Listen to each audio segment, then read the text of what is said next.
You're listening to All In. This is the podcast dedicated to helping you fulfill the mission of God in your life and around the world.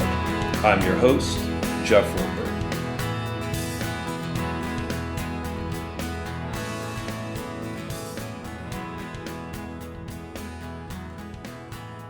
Hey everybody, welcome to this week's episode of All In, and do I have a special treat for you.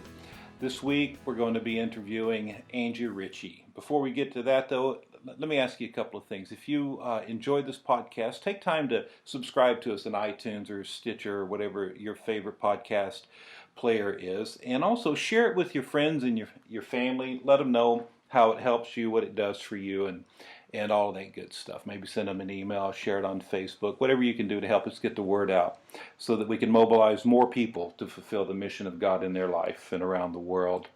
And then finally, if you believe in what we're doing as far as mobilizing churches, individuals, and getting church planting movements up and going throughout Europe, would you consider becoming a partner with us? You can go to jeffroper.com, click on the orange button there on the right hand side of the website that says support our work, and you'll find out ways that you can get involved with us, and I'd appreciate it if you did that. This week I've got a special guest, and this is actually take two of this interview because the first time we did it, it was an outstanding interview. I thoroughly enjoyed it, but we had a glitch in the recording. We didn't catch it until after the production, and there was a terrible echo in it. So I get the privilege of interviewing Angie Richey twice, but you only get the privilege of hearing it once.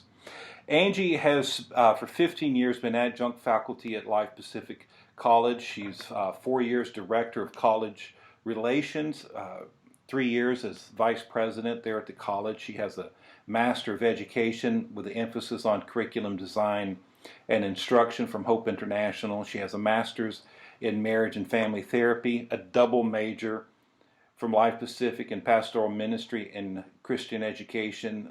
She's a practicing therapist. She's the assistant director at Emmaus Road Counseling Center. She's directing programs, and she's a frequent speaker at conferences and retreats.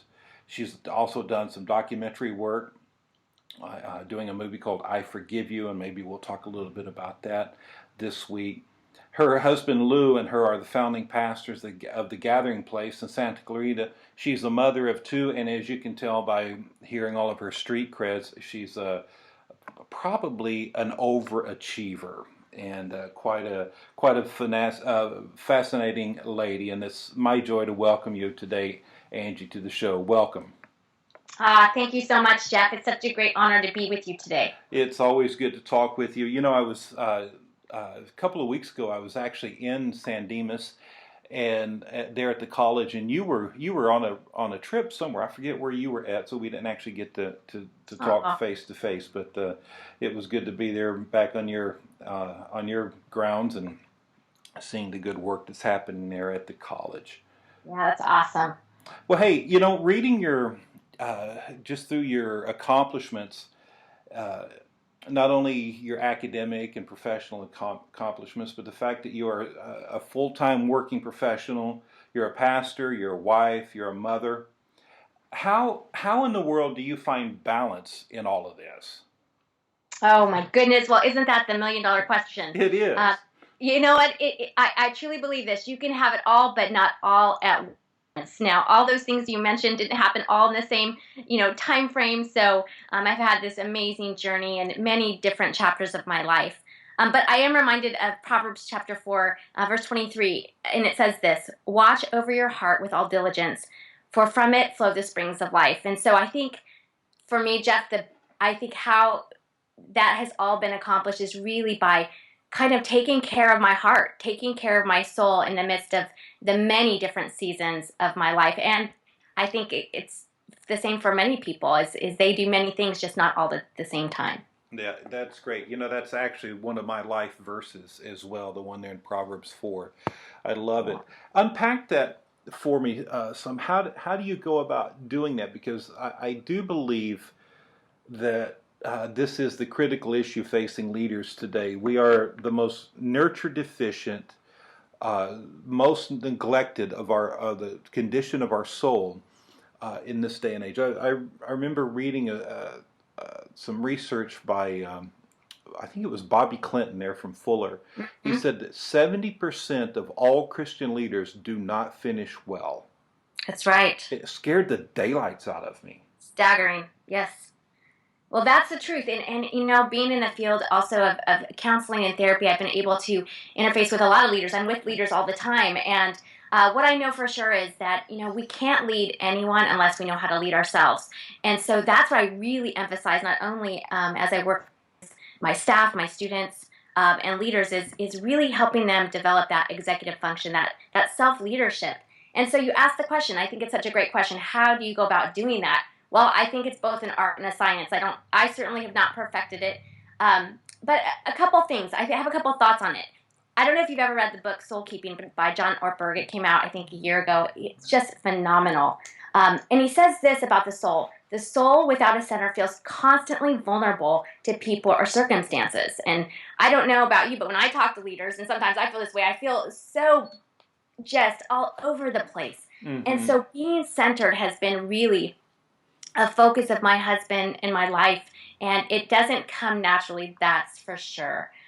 It really is about implementing the spiritual disciplines as well as creating like healthy boundaries around your life and really knowing like who you are and what you're called to do. You know, we're not called to do everything. Jesus didn't heal everyone. So really getting kind of your life and your priorities straight. Mm-hmm. You know, Dallas Willard, his book, The Spirit of the Disciplines, is fantastic. But he talks about the soul is really, it's defined. He defines it as the hidden or spiritual side of the person. It's that inner life, your thoughts, your feelings, the core of who you are. John Ortberg talks about it's the integration of everything that we are, all sides of ourselves. And if we don't tend to that life, boy, it really, really affects everything that we do. That's So a couple things that we do. Yeah, go ahead. No, I Yeah. was just going to really affirm. I believe that's 100% true, and both in my work developing leaders in multiple countries, I see this as the number one issue. Is going back to that scripture from Proverbs 4: guard your heart, for out Yeah. of it flow all the issues of life. Yeah, so good. Now, how do we do that? I think for me personally, I mean, it is about the disciplines. It's about Sabbath keeping. I mean, very basic, but if you ask leaders today, do they keep the Sabbath? Sometimes they say, Sabbath what? Yeah, What's a Sabbath? Yeah, it's true. But that principle of saying, I'm not the God of my universe. That Christ is, and so you can dedicate. Really, that Sabbath is a sacrifice. It's an offering to the Lord, saying, "I trust you with my life." So my family's very committed to that.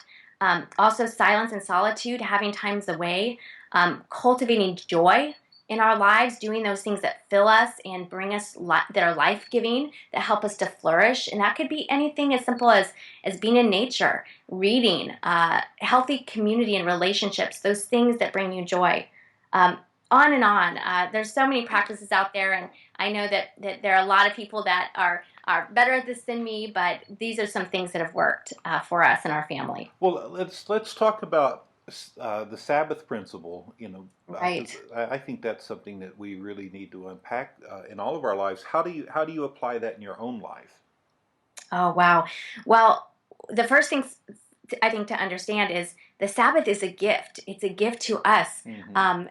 And sometimes we look at it as a burden. I mean, teach a class here at the college, and I asked my incoming class students, how many of you keep a Sabbath?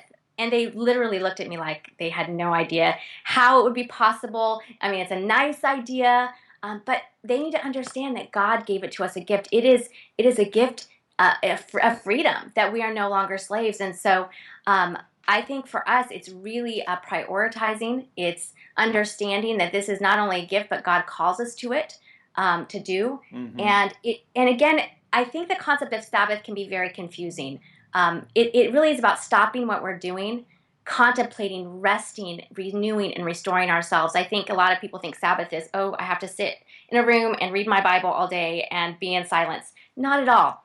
It is about replenishing our souls and our Yeah. connection to God. And however that works for you, I say do it. Yeah. That's Sabbath. Dedicate your time to the Lord, to your family. Get recentered and focused so that you're ready for the week to come.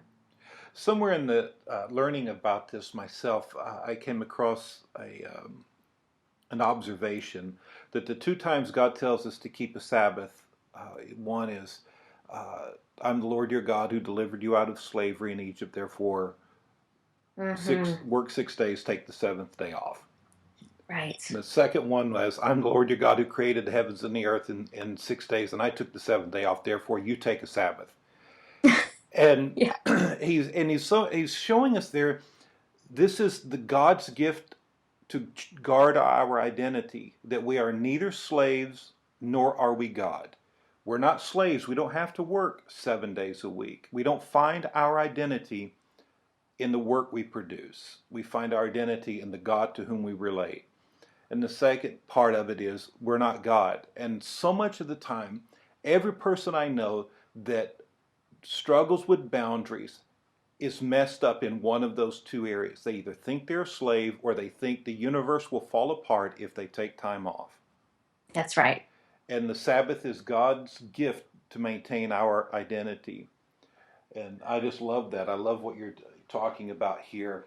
Even to the point where I've started putting this into practice in my own life, is doing a tech Sabbath. Is part of my Sabbath observation is I don't use Facebook or email or anything like that one day a week. I'm just completely detached from technology. That is very brave, and I admire that so much. And what we're finding is one is that helps us to reconnect with God, but also I think what we're finding is, especially with the young generation, is they're having stress and anxiety eliminating those things on the Sabbath. Or so it's really interesting. I really believe that Sabbath keeping is a spiritual practice, is a discipline, and it's not always easy. So Jeff, I super admire you for that. That's great. Well, yeah, and I think that it's important that whether it's the young leaders that you're cultivating there at the college or the people that you're pastoring there at your church, helping them find this balance, because we've just lost this ability to find rest. And yeah, have you observed this as well, that the modern status symbol is exhaustion? That we all like to sit around and brag Oh, about how exhausted we are, how little we sleep, how little we get to rest and do the things that we love, and that we're just completely burnt out. And those are bragging rights. oh, absolutely. It's like a badge of honor. But you know what? When I hear people, I really literally have compassion for them, because I think it's when we get caught up in the ego state of our lives, when our lives aren't rooted in our soul, that's when things get crazy, and we begin to live a thin external world that we overexhaust, we overextend, and at the end of the day, when we're alone with our soul, we find ourselves in a very unhappy, unflourishing state. John Ortberg said this in his book about his own life, because we all struggle, no matter who you are, young or old, with a church or a business or a teacher. I mean, we all struggle. But he said this: I was operating on the unspoken assumption that my inner world would be filled with life, peace, and joy once my external world was perfect. And I think that's part of the problem. We're all Hmm. striving for some attainment, validation, perfection, status, and we're honestly working our way into the ground. And I think what God is saying, let's tend to your soul, and let me tell you, watch everything else flourish. Yeah, But everything flows from that spring of life, which is your heart and your soul. it does. And so now let's take it the next step. We talked about the weekly Sabbath. What about your daily discipline? What does that look like? Okay. Well, for us, I mean, we have to run a really tight ship. I think families with young kids, no matter how old, actually, you have to really be disciplined and really plan ahead, be proactive. I was just at a conference 2 weeks ago, and I got to sit in a session with Dr. Henry Cloud, and he said, if you are a leader and you are feeling like a victim, overwhelmed, exhausted, you don't feel like you're in control, you are not a very good leader. Because Ouch. isn't that what, right? Ouch. And I thought about how many times have I left my office feeling defeated or feeling um, overwhelmed or as if I'm out of control. But at the end of the day, God has given me authority to design my life, to direct. He's given me inner wisdom, that executive function that can say, okay, how are we going to plan our day to be most effective, most productive?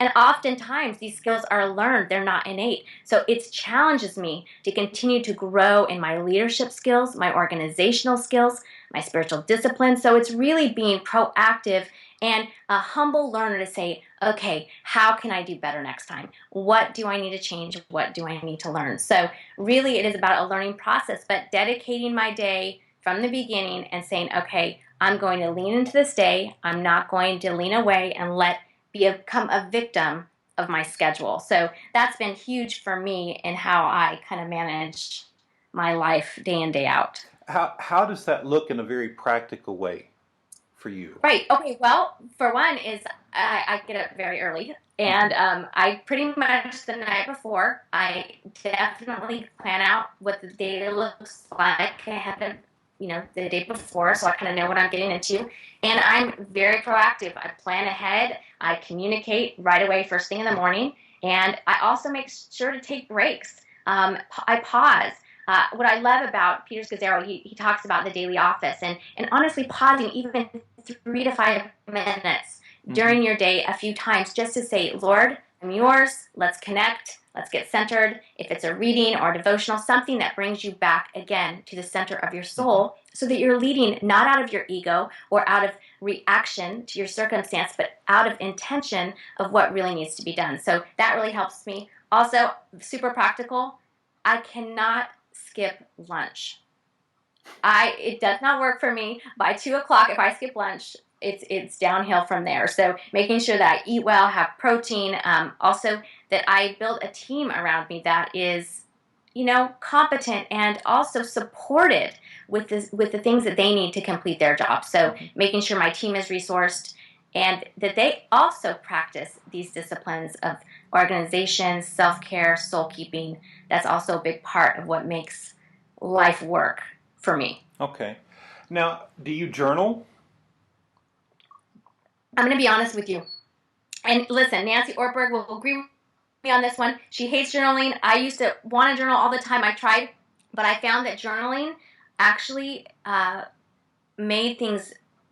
I had a hard time. I had a hard time focusing, and sometimes I would find myself ruminating on negative things. And so what I do is I'll write phrases, I'll draw, I will listen to music, I will read those kinds of things, but journaling on a daily basis, I can't say is my strong suit. Okay. It's been curious to me to ask various leaders about their daily discipline of whether it involves journaling or meditation or affirmations, how they go about doing that. I journal. Well, I'm big on meditation as well as affirmations. So I have scriptures all over my office, on my mirrors at home, constantly getting the word in me, constantly speaking that which is life. I always say, quote the Proverbs, life and death is in the power of the tongue. So I really work at a disciplined life of that speaks life, over others, and over my family. So that's a big part of my life. That's good. And so when you're going through, say, a counseling session, whether it's with a student there at the college who's coming into their own life and ministry, or perhaps a pastor that is struggling with balance, where do you start? How do you get the ball rolling with them? And are there particular things you find over and over again that you find yourself giving advice and counsel for a person to start practicing? You know what? I think first is just ask a lot of questions. So I love asking questions. I've always been that way, and try to get a picture of the person's life. And I think a theme that I see repeatedly is this need to please people. And when we began to list out all of the things that people are doing, or from students to adults to couples, we find that we have a life that we want, but a life that we're stuck in. All the things that we think we need to do, people we think we need to please. And the question always comes up, And I ask it, whose life are you living? And let me tell you, that question hits home because so many times they will say, it's not the life I want to live. And it comes back to this people pleasing mentality, lack of boundaries, and the inability to listen to the soul within that says, this is what I'm called to do. This is when I'm at my best. This is when I feel that I'm flourishing. This is when I feel that I'm in God's will. And so many times we are derailed by the expectations of the external world and what we think we should be doing or what we ought to be doing. So, really helping people kind of process their own congruence. Are they living the life that they want? Are they living true to themselves? And are they, at the end of the day, fulfilling the call that God has put in them, not the call that God gave their pastor or their mentor or their parent? Does that make sense? Yeah. Now, what happens when they say, "Oh my gosh, you just nailed it right on the head. Help me get Yeah. out of the woods here." What do you say then? Oh, well, we have that all the time. In fact, I had a student in my office this summer that broke down in tears. He said, I don't want any of this anymore. Then we get back to basics. What is one thing that we can do different? What's one thing that you can change tomorrow that would begin to clear the plate? I think the mistake that we make when we are going through a change process is that we think we can change everything at once. Hmm. It's too overwhelming.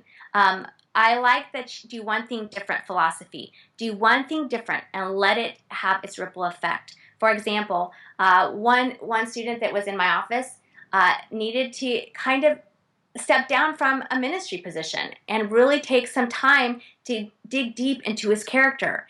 Now, that was kind of a big deal. I mean, how many people is he going to let down? But let me tell you, he ended up doing it. It was received better than he expected. All that fear was wrapped into that decision. It really wasn't necessary, but I think that's how we feel. We feel trapped. But then him making that decision led him on a journey that, oh my goodness, 4 months later has led to so much freedom in his life and healthier boundaries. So do one thing different and see what else happens. That's really good advice. I'll have to. I'm making a note to myself to really put that into practice as well. Yeah. Now let's move from your professional that part of your professional life to your pastoring. You and your husband Lou, you pastor there in Santa Clarita, and Yes. it's kind of I think they call it a simple church or a house church. Is that what terminology do you guys use? Yep. We're a house church network, Okay. so it's awesome. Okay, what does that unpack that for me for somebody out there that may not be completely clear, or maybe that's one of those phrases that has multiple applications. What does it mean for you Right. guys when you have when you're explaining it? Okay. Well, basically a house church is a community of people. We've had about 60 people in our home, but we average about 20 to 25. And we do church. We actually are registered as a Foursquare church, so we're very blessed to have a supported district. But Lou and I have been a part of big churches, and we've loved that. Lou is a missionary kid, a pastor's kid. He planted many churches with his dad. But in this season of our life, we actually planted about 6 years ago. The Lord led us a different route. Lou and I, we really believe in the deep discipleship component. We love the transformation process, and as we began to plant a church, the Lord started directing us to a more kind of stripped down version of church, and we've been meeting in our home ever since. And we meet every Saturday night. We have communion every week, and we've been able to grow deep with people, and the transformation has been incredible. I That don't think I'll ever go back. Yeah, that's great. It's Yeah. interesting talking with people who have kind of gone this route, and it's that longing for an authentic community that they're really craving. Right. And you're seeing that in the way that you're doing it. Not that the other my opinion, every model of the church is good if it's helping people to follow Jesus. Right. This isn't a hey, we've got it right, let's bash everybody else. But it is a true need that is out there, that we have lost community, and people want to be in a faith community where identity is cultivated, their personal walk with Jesus is cultivated, and not necessarily all the bells and whistles that are sometimes get distracting in church. Yeah, absolutely. And we've certainly seen that. I mean, I can't tell you, sometimes we'll have people at our house till midnight. I mean, and we do this every Saturday night, Hmm. and we absolutely love it. It's been so rich. But I think what has been, I think the most rewarding part of the whole 6 years of doing this is really seeing people deeply transformed. I mean, we started with a group of people that had been in church for 20 years, and the amount of transformation in the last few years has it's been accelerated. And I think part of that is because you have an intimate group of people that really you can't hide from. Hmm. And you go deep. And again, the deep healing work, Lou and I really believe in that. Being healthy, emotionally, spiritually healthy, dealing with your issues. I mean, isn't that what discipleship's all about? Is saying, Yeah. how can we become more Christ-like every day? And let me tell you, it's not an easy process. It's a very messy process. But it's been just beautiful to watch people come into their own and flourish in beautiful ways. How did God call you into the ministry? Myself, I never really. It's an interesting question that you ask. I was en route to a university up in Oregon, and I was going to go into education, and here I am, 20 some years later in education. God's so amazing that way. But I came to life kind of at the 11th hour of my senior year. I decided to do that, and really it was. I think the impetus was an article that I read in an advanced Foursquare Missions Edition magazine. And I was reading an article in my AP English class, and I was reading about a professor from Life Bible College who took a team to Lithuania. And these were students, and they were seeing miracles happen on the streets. People were being baptized, healed, encouraged in the Lord. And I found myself crying. I think the Lord just really started speaking to me about my purpose, and I knew I wanted to change the world. Of course, I didn't know what that looked like, Hmm. but when I said, "Who is this professor? Who are these students?" It said Life Bible College, and I said, "I'm going there." And really, I changed all my plans. It came to life, and got a 4-year degree here. I met my husband. That was the best reward of my education. I met the best man in the world, and we just kind of journeyed together.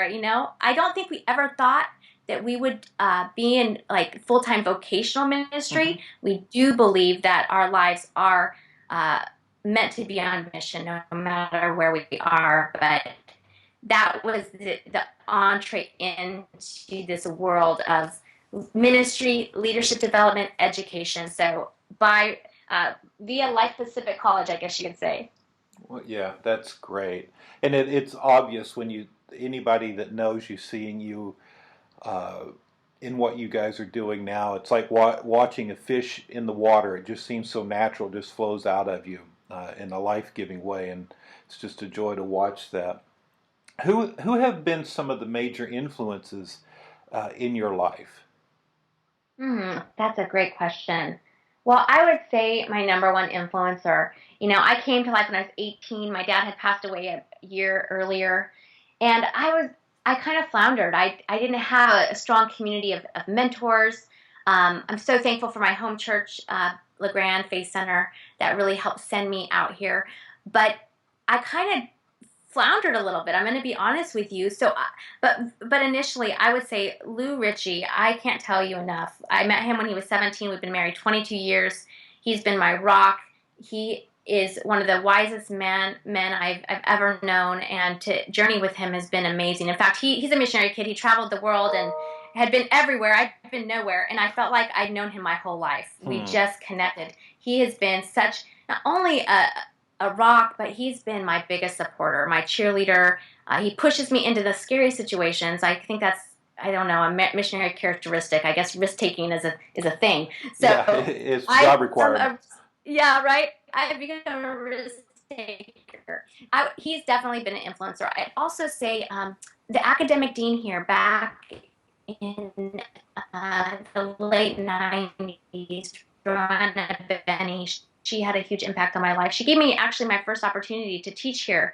And again, one thing led to another, and here I am. I'm still here at Life. But she really took a risk with me, and I'm so grateful to her. I have many other people in my life that have been influential. My father-in-law, my mother-in-law, who've been cheerleaders, my own family. Daniel Brown has been always, always a supporter.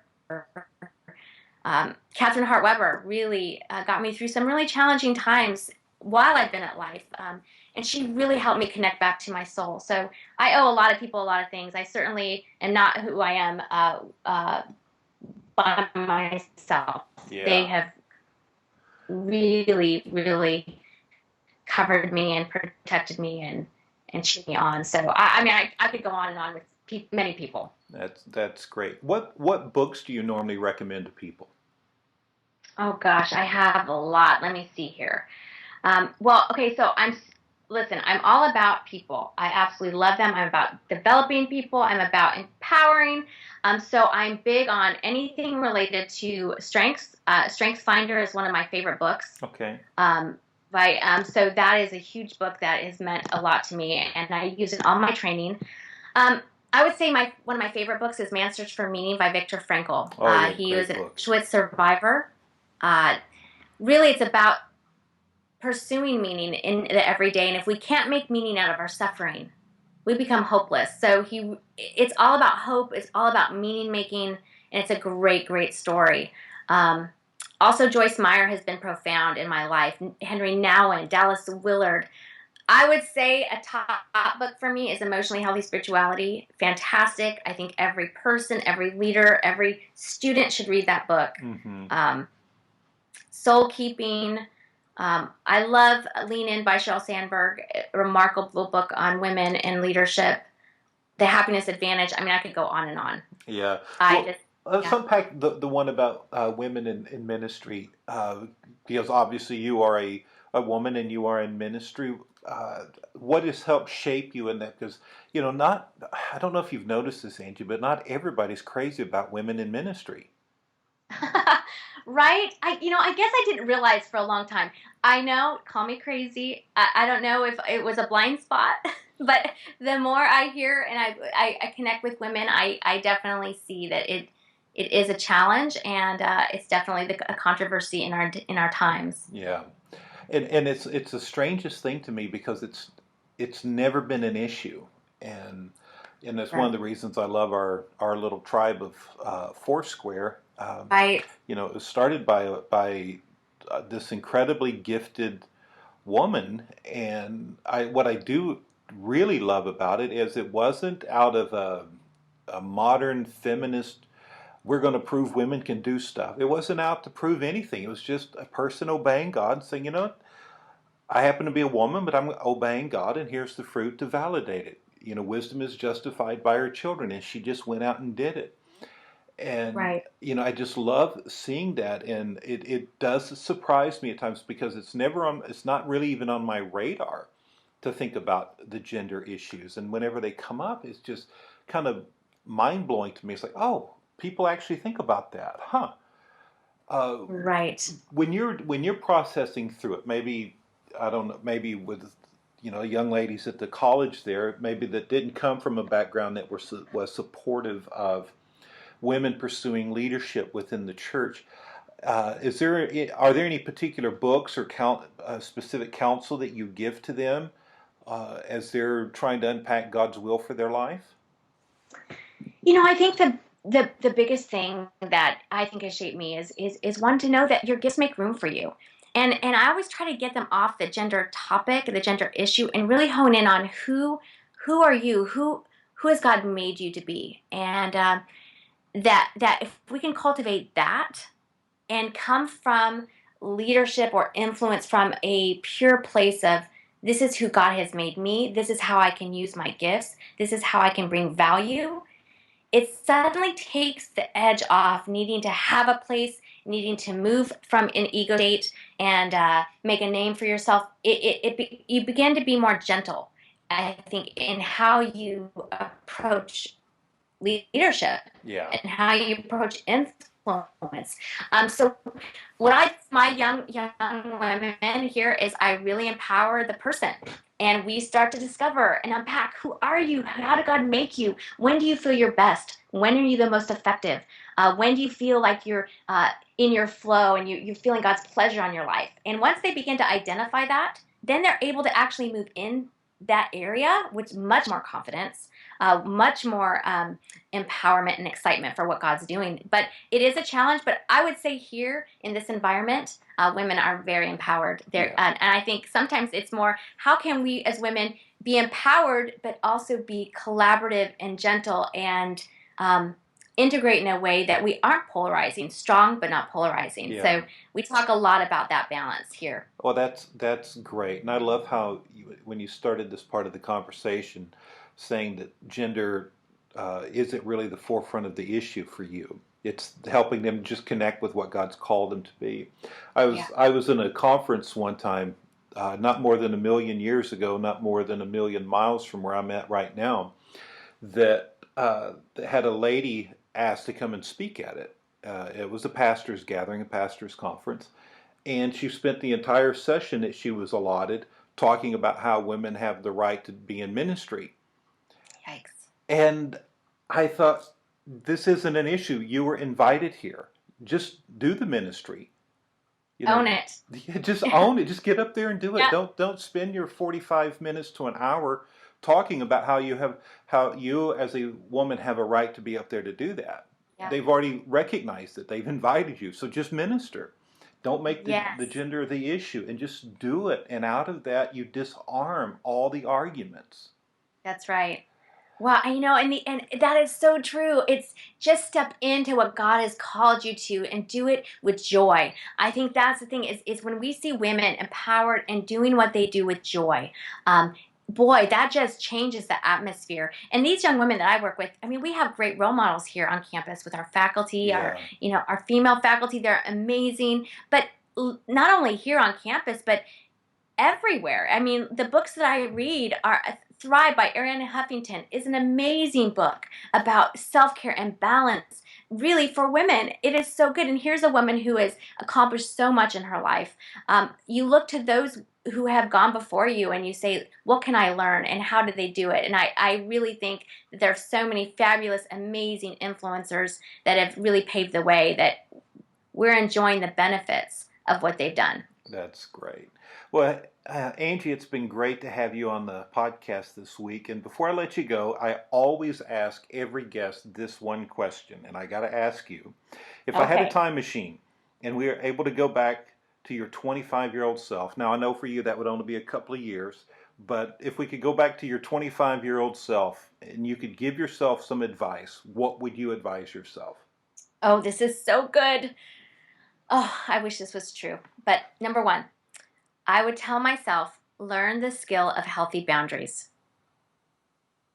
Learn the skill of healthy boundaries. Secondly, I would say, Angie, trust your instincts and your discernment. Grow confidence in that. I think so many young people doubt themselves, and there's something inside that is calling them forward, but they doubt and they listen to the audience, the people, and oftentimes it derails them. And lastly, I would say, Angie, enjoy the journey, have some fun, smell the roses, and practice the skill of presence. Yeah. Being in the moment. Boy, if I would have known that back then, I'm going to tell you, life would be perfect. Oh, right? True that. It's so funny. Yeah. It is so funny. I was with someone the other day. I was speaking at their church, and they listened to the podcast, and they said, "Okay, I'm going to ask you the same question you ask everybody." And it was very similar. My answer was actually very similar to what you just gave. And, about enjoying the journey, be present, don't get so worked up. And I tell you, folks, it's important that we just simply embrace the now. That's what we've got, is the now. And to embrace it. Well, Angie, if somebody wants to reach out to you and get in touch with you, what's the best way for them to connect with you? Oh, great. I'd love to hear from you. Email me at A as in Apple, Richey, Richey, at lifepacific.edu. I would love to hear from you, and anyone who wants to reach out or needs some resources, let me know. Wonderful. Well, Angie, thank you so much for being with us. Thank you, Jeff. God bless you. Well, we're done now. Thanks for listening. This is Jeff Roper reminding you that the mission of God is too grand for mediocrity or average living. You were created for a purpose, and that purpose is found in the mission of God. It's your life. Now go live it.